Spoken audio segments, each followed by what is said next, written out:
အရင်ကသူ့နောက်ကိုအယူမှုလိုက်ခဲ့သည့်ကောင်မလေးကယခုအခါသူ့ကိုလုံးဝသတိမထားမိသလိုနေသည်ကိုမြင်ရသောအခါစိုံမှာအံ့အားသင့်သွားသည်သူမ၏စိတ်ကိုစမ်းသပ်လိုသည့်အတွက်သူသည်မိမိ၏ဝယ်မှုလိုက်ရင်ထဲကအချစ်ဦးနှင့်အတူအရက်တူတောက်ပြသည်သို့သောကောင်မလေးမှာမြည်သူများတုတ်ပြန်ခြင်းမရှိထိုမြင်ကွင်းကိုကြည့်ပြီးဆော့သည်သူမသူ့ကိုအမှန်တကယ်ပင်မေ့သွားပြီဟုသဘောပေါက်လိုက်သည်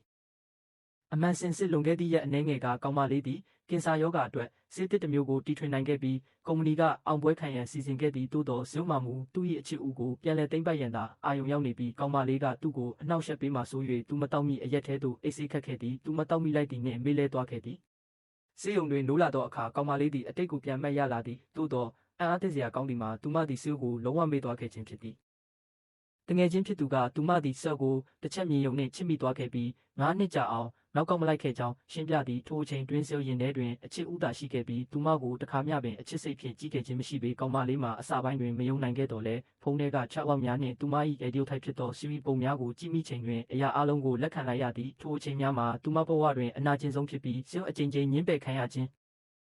နေ့စဉ်အထင်သေးစကားများကိုကြားနေရခြင်းတို့သည်သူမအတွက်ပုံမှန်လိုဖြစ်နေခဲ့သည်ထို့ကြောင့်ဆရာကိုမေ့သွားသည့်ယခုအချိန်တွင်ဘဝတစ်ခုစတင်ရန်သူမဆုံးဖြတ်လိုက်သည်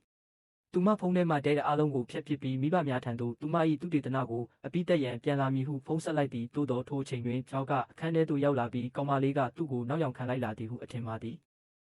ကောင်မလေးကမူသူမသည်စိတ်တက်မတည့်၍သာဆေးရုံရောက်နေခြင်းဖြစ်ပြီးသူ့အတွက်မဟုတ်ကြောင်းရှင်းလင်းစွာပြောလိုက်သည်ထိုအချိန်တွင်အချစ်ဦးဖြစ်သူရောက်လာပြီးစောကကောင်မလေးရှိမှပင်အချစ်ဦးကိုသူ့ကုတ်အင်ကြီးခြုံပေးကဒီကောင်မလေးကဝန်ထမ်းတစ်ယောက်ပဲဟုလောင်ပြောင်ပြောဆိုလိုက်သည်နောက်ပိုင်းတွင်အချစ်ဦးဖြစ်သူကသူမကိုလာရောက်နှောက်ယှက်သည်ငါနှလုံးလုံးခွေးတကောင်လိုလိုက်ခဲ့တဲ့သူကဘသူလဲသိလားဟုလောင်ပြောင်သည်ကောင်မလေးမှတုတ်ပြန်ခြင်းမရှိပေ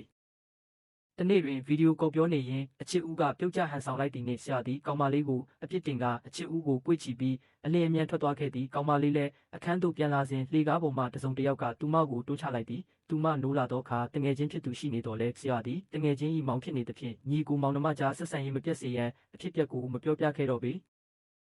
သူမသည်ဆီယိုကိုရင်ထဲမှအပီးတိုင်ဖယ်ထုတ်လိုက်နိုင်တော့လဲစိတ်ထဲတွင်တော့အနှဲငယ်ဝမ်းနည်းနေစေပင်ထို့ကြောင့်တငယ်ချင်းဖြစ်သူကသူမကိုအရက်ဘားသို့ခေါ်သွားသည်ထိုနေရာတွင်လည်းဆီယိုနှင့်အချစ်ဦးတို့ရောက်လာပြီးလူကြားထဲတွင်စုံတွဲတိုင်းပြုမှုနေကြသည်ကောင်းမလေးကိုနာကျင်စေရန်ရေးရသည်အချစ်ဦးနှင့်အရက်တူတောက်ပြသည်သို့သောသူမမှာအေးဆေးပင်ထိုးခါဆီယိုဒေါသထွက်ပြီးအချစ်ဦး၏လက်ကိုဆွဲကာထွက်သွားသည်တငယ်ချင်းဖြစ်သူကဒေါသထွက်ပြီးငါတငယ်ချင်းမင်းကိုအယမ်းချစ်ခဲ့တာမင်းရဲ့ယိုသေးမှုလေးတောင်မပေးနိုင်ဘူးလားဟုမေးသည်ဆီယိုကမူအေးဆက်ဆက်ဖြစ်သူကကျွန်တော်ကိုချစ်လို့ကျွန်တော်ကသူ့ကိုပြန်ချစ်ရမှာလားသူကုမ္ပဏီမှာရှိနေတာတငယ်ချင်းမင်းကြောင့်သာမဟုတ်ရင်သူ့ကိုအလုပ်ထုတ်လိုက်တာကြပြီဟုပြန်ပြောလိုက်သည်